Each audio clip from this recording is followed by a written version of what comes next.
దేవునికి స్తోత్రం కలుగునుగాక. ప్రియులారా, దేవుని యొక్క వాక్యాన్ని మనం విందాం. వాక్యం చదువుకుందాం. ఎఫెసీయులకు రాసిన పత్రిక 6వ అధ్యాయము 18వ వచనం చదువుకుందాం. ఎఫెసీయులకు రాసిన పత్రిక 6వ అధ్యాయము 18వ వచనం. ఆత్మ వలన ప్రతి సమయమందును ప్రతి విధమైన ప్రార్థనను విజ్ఞాపన చేయుచు ఆ విషయమై సమస్త పరిశుద్ధుల నిమిత్తమును పూర్ణమైన పట్టుదలతో విజ్ఞాపన చేయుచు మెలకువగా ఉండుడి అని.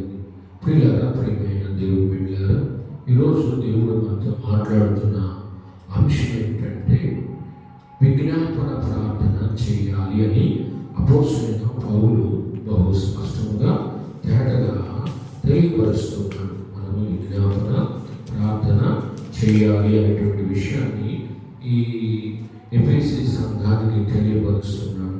అయితే మనం ఎవరి కోసం చేయాలి, ఎలా చేయాలి, ఏ విధంగా చేయాలి అన్నది మనం ప్రశ్నించుకోవాల్సిన విషయం లేదు. కాబట్టి మరి విజ్ఞాపన ప్రార్థన మరి చేయాలి, అది కూడా పట్టుదలగా పూర్ణమైన పట్టుదలతో చేయాలి అని చెప్తూ ఉన్నాడు. అందుకే ఇప్పుడు భక్తుడు ఆది కాండంలో మనం చూసినట్లయితే ఆయన మరి విజ్ఞాపన ప్రార్థన దేవుడి దగ్గర చేస్తూ ఉన్నాడు. దేవుడి దగ్గర విజ్ఞాపన ప్రార్థన చేస్తూ ఉన్నాడు. ఎవరి కొరకు ఆయన విజ్ఞాపన ప్రార్థన చేస్తున్నాడంటే ఆది కాండము 18వ అధ్యాయము మరి 23వ వచనం నుంచి చదివినట్లయితే కొన్ని వచనాలు మనకు అర్థమవుతాయి. ప్రియులారా, ఆది కాండం 18వ అధ్యాయం 23వ వచనం చూసినట్లు అప్పుడు అబ్రహాము సమీపించి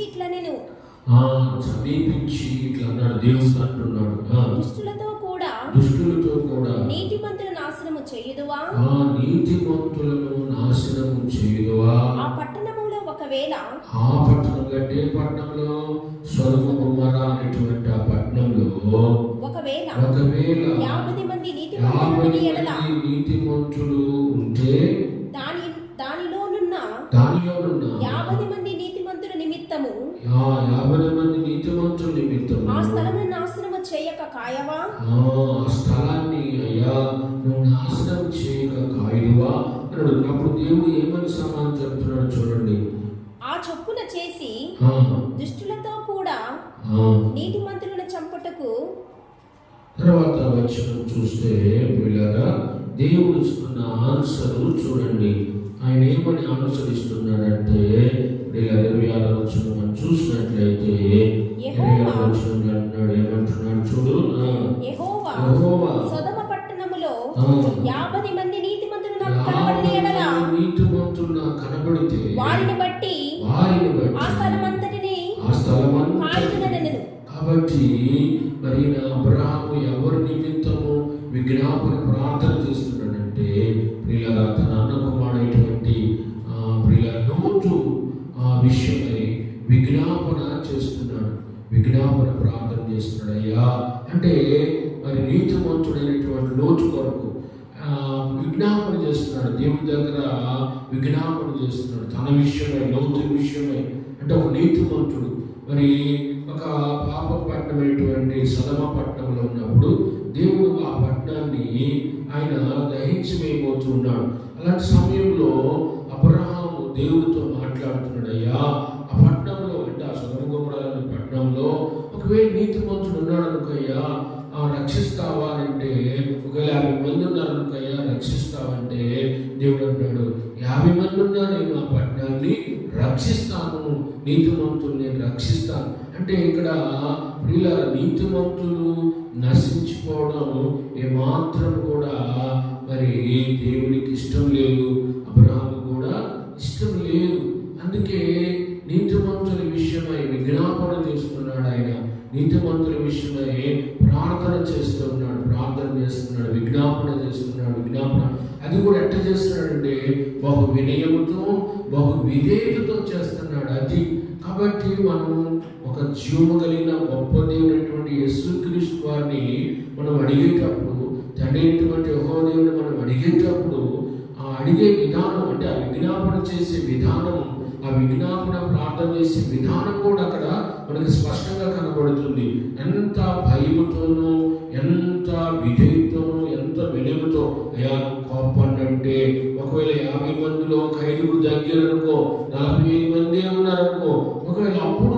40,000 మందిని బట్టి మరి ఆ పట్టణాన్ని కాపాడుతావా అని అడుగుతున్నాడు. ఒకవేళ 45 మంది ఉంటే లోతునే కాదు, లోతుతో పాటు ఆ పట్టణం వల్ల అందరినీ కాపాడుతాను అంటున్నాడు.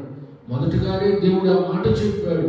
50 మంది నీతిమంతులు ఉంటే ఖచ్చితంగా 50 మంది నీతిమంతులు బట్టి నేను ఆ పట్టణాన్ని, అంటే వాళ్ళు కూడా పాపలను కూడా నేను కాపాడుతాను, పాపలను కూడా నేను రక్షిస్తాను అని చెప్తూ ఉన్నాడు.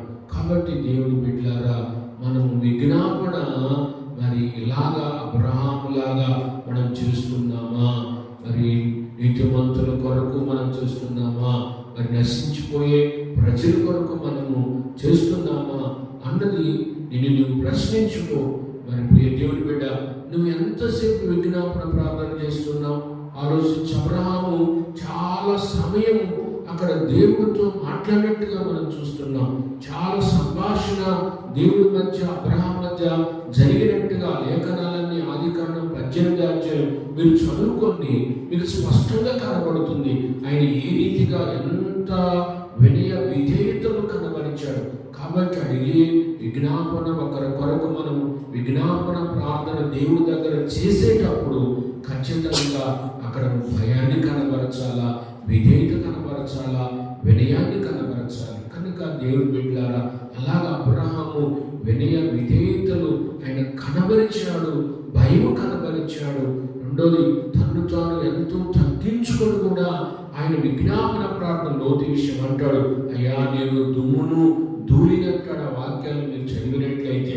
కాబట్టి అయ్యా నువ్వు కోపపడనంటే మరొకసారి అడుగుతాను, అదిగో లోతు విషయమై నేను విజ్ఞాపన చేస్తాను, నువ్వు కోపపడనంటే అన్న రీతిలో ఆయన ఎంత విధేయతతో అడిగాడో, విజ్ఞాపన చేశాడో మీరు అర్థం చేసుకోవాలి వాక్యం వింటున్న బిడ్డలు. ఎందుకంటే ఆయన గొప్ప దేవుడు, సర్వశక్తి కలిగిన దేవుడు. ఆయన ఎదుట మనం ఎంతగా దీనులై ప్రార్థన చేస్తే, ఖచ్చితంగా విజ్ఞాపన చేస్తే ఆ వ్యక్తిని రక్షిస్తాడు. కాబట్టి అబ్రహాము చేసిన విజ్ఞాపన ప్రార్థన బట్టి మరి ప్రియులారా లోతు కుటుంబాన్ని దేవుడు రక్షించినట్టుగా మనం అక్కడ చూస్తున్నాం. కాకపోతే వాళ్ళ అవిధేయతను బట్టి, ఆమె యొక్క ఆ అవిధేయతను బట్టి, లోతు వారి యొక్క అవిధేయతను బట్టి ఆమె పుస్తకం అయిపోయింది. అది వేరే విషయం కానీ ప్రియులారా. కాబట్టి మనము దేవుని దగ్గర మరి విజ్ఞాపన ప్రార్థన చేసేవారుగా ఉండాలి. పౌలు అదే చెప్తున్నాడు, మీరు పూర్ణమైన పట్టుదలతో మెలకుగా ఉండి విజ్ఞాపన ప్రార్థన చేయండి అంటున్నాడు. మోసే ఒక సమయంలో ఆయన కూడా విజ్ఞాపన ప్రార్థన చేశాడు. ఎవరి కోసం ఆయన చేశాడు, ఎలా చేశాడో కూడా మనము చూద్దాం ప్రియులారా. నిర్గమాకాండము 32వ అధ్యాయము 32వ వచనం కూడా మనం చూద్దాం. 32వ అధ్యాయము 32వ వచనము. అయ్యో నీవు వారి పాపములను ఒకవేళ పరిహరించితివా లేని ఎడల నీవు వ్రాసిన నీ గ్రంథములో నుండి నా పేరు తుడిచివేయమని బ్రతిమాలుతున్నాడు. ఎట్లాగే విజ్ఞాపన చేస్తున్నట్టే, ఎలాగే విజ్ఞాపన ప్రార్థన చేస్తున్నట్టే ఆ విజ్ఞాపన ప్రార్థనలో దేవుని బతిమాలుతున్నాడు. చూడండి, అంటే ఈయన ఎవరి కొరకు విజ్ఞాపన ప్రార్థన చేస్తున్నాడు అంటే ఇశ్రాయేలు ప్రజల కొరకే విజ్ఞాపన ప్రార్థన చేస్తున్నాడు. అయితే ఏ విషయంలో ఇశ్రాయేలు ప్రజల కొరకు విజ్ఞాపన ప్రార్థన చేస్తున్నాడు అంటే ప్రియులారా ఏమండి, ఆ ప్రజలు పాపం చేశారు కాబట్టి ఆ పాపం నుంచి వాళ్ళని విమోచించయ్యా, పరిహరించయ్యా, వాళ్ళ పాపమును మన్నించునైనా, వాళ్ళ పాపాన్ని క్షమించునైనా అని చెప్పేసి దేవుని ఎదుట ఆయన విజ్ఞాపన ప్రార్థన ఇశ్రాయేలు ప్రజల కొరకు చేస్తున్నాడు. ఒకవేళ అయ్యా ఇదిగో వాళ్ళ పాపమును పరిహరించకపోతే ఇదిగో నా పేరు కూడా నువ్వు రాసిన జీవ గ్రంథంలో నా పేరు తుడిసివేయమని బతిమాలుతున్నాడు. మనం కూడా మన జీవితంలో ప్రియులారా పాపములో పడి ఉన్న వారి కోసం అండి.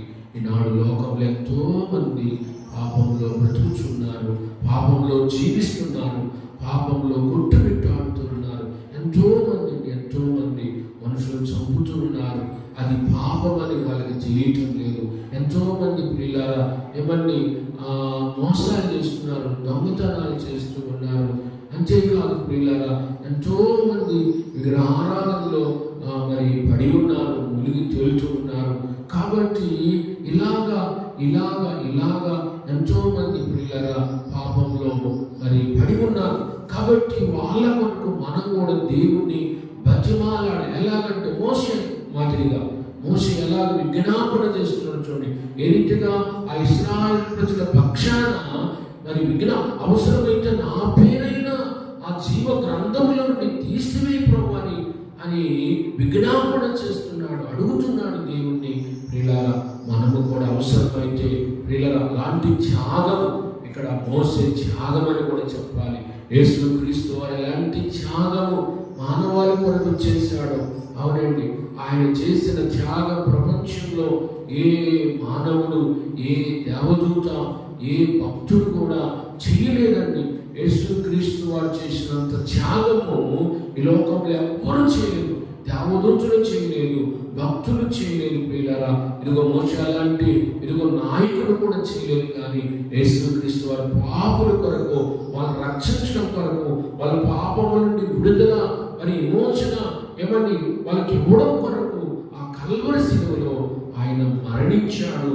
తన ప్రాణాన్ని ఆయన త్యాగం చేశాడు. ఇక్కడ మోషే కూడా అదే అంటున్నాడు, అవసరమైతే అయ్యా నీ జీవ గ్రంథంలో ఉండి నా పేరు తుడిచివేయి అని చెప్పేసి అడుగుతున్నాడు. ఎప్పుడైనా సహోదరుడా నువ్వు అట్లా అడిగావా?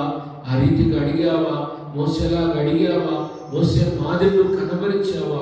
అవసరమైతే ప్రభువా నా పేరు ఇదిగో నీ జీవ గ్రంథముల నుండి తుడిచివేయి అని చెప్పేసి ఎప్పుడైనా అడిగావా? మరి మోసే మాదిరిగా అడిగావా? వాళ్ళ పాపములు క్షమించమని. నేను ఎంతో మంది త్రాగుబోతున్నారు దేవుని బిడ్డ, నేను ఎంతో మంది త్రాగుతూ నశించిపోతున్నారు, పాపంలో మగ్గిపోతూ ఉన్నారు, కుటుంబాన్ని నాశనం చేసుకుంటున్నటువంటి వారు ఉన్నారు. అలాంటి త్రాగుబోతుల కొరకు ప్రభువా నువ్వు మార్చు అని చెప్పేసి మరి ప్రియులారా నువ్వు ప్రార్థన చేసావా?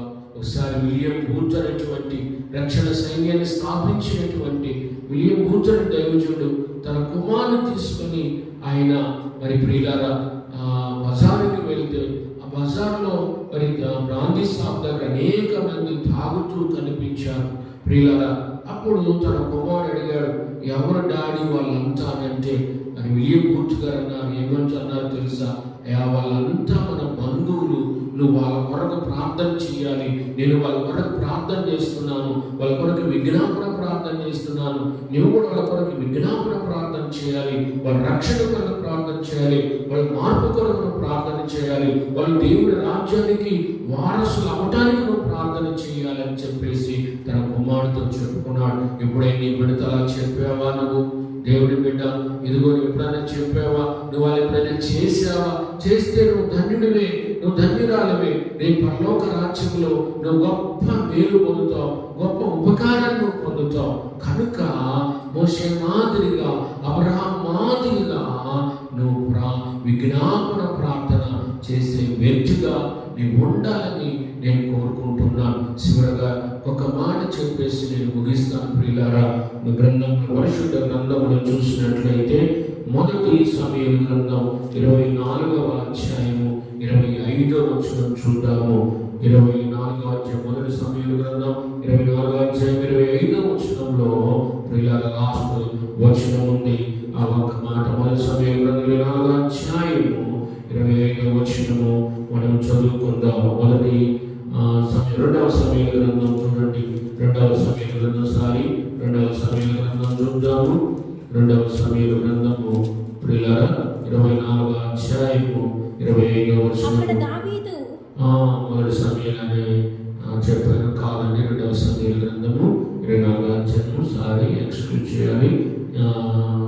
రెండవ సమూయేలు గ్రంథం 24వ అధ్యాయం 25వ వచనం. అక్కడ దావీదు యెహోవా నామమున ఒక బలిపీఠము కట్టించి దహన బలులను సమాధాన బలులను అర్పించెను. చూడండి, ఇవన్నీ కూడా అర్పించినట్టుగా మనం చూస్తున్నాం. కానీ ఈనాడు మనం అర్పించవలసిన అవసరత లేదండి. అవి అర్పించదాన బలు, సమాధాన బలు, ప్రియులారా ఇవి అర్పించవలసిన అవసరం. యేసుక్రీస్తు వారే మన కొరకు ఆయన మరి బలి అయ్యాడు. కాబట్టి వాటికి బదులే మనకు దేవుడు మన పాపం ఎంతమని బలి అయ్యాడు. ఆ తర్వాత వచనం చూద్దాం. యెహోవా యెహోవా దేశము కొరకు చేయబడిన దేశము కొరకు చేయబడిన విజ్ఞాపనలను విజ్ఞాపనలను ఆలకింపగా ఆ తెగులు ఆ తెగులు ఆగి ఇశ్రాయేలుని ఇశ్రాయేలుని విడిచిపోయెను. చూడండి, కాబట్టి ఇక్కడ ఒక మంచి మాట ఏంటంటే దేశము కొరకు చేయబడిన విజ్ఞాపన ప్రార్థన దేవుడు ఆలకించాడు. దేవునికి స్తోత్రం కలుగును గాక. కనుక దేవుని బిడ్డలారా, ఇక్కడ ఒక మంచి మాట, దేశం కొరకు వాళ్ళు విజ్ఞాపన ప్రార్థన చేశారు. దావీదు తన దేశం కొరకు, తన దేశ ప్రజల కొరకు ఆయన విజ్ఞాపన ప్రార్థన చేశాడు. దావీదు విజ్ఞాపన ప్రార్థన చేశాడండి. ఆ విజ్ఞాపన ప్రార్థన దేవుడు ఆలకించి ఆ దేశాన్ని రక్షించాడు, ఆ దేశ ప్రజలను మరి రక్షించాడు. కానీ దావీదు తన దేశ ప్రజల కొరకు మనం కూడా మరి ప్రియులారా, మన ఇండియా దేశం కొరకు కూడా మనం ప్రార్థన చేయాలి. మన ఇండియా దేశం రక్షించబడని ప్రార్థన చేయాలి. నశించిపోతున్న అనేక రాష్ట్రాల కొరకు మనం ప్రార్థన చేయాలి. నశించిపోతున్న అనేక మంది ప్రజల కొరకు మనము ప్రార్థన చేయాలి ప్రియులారా.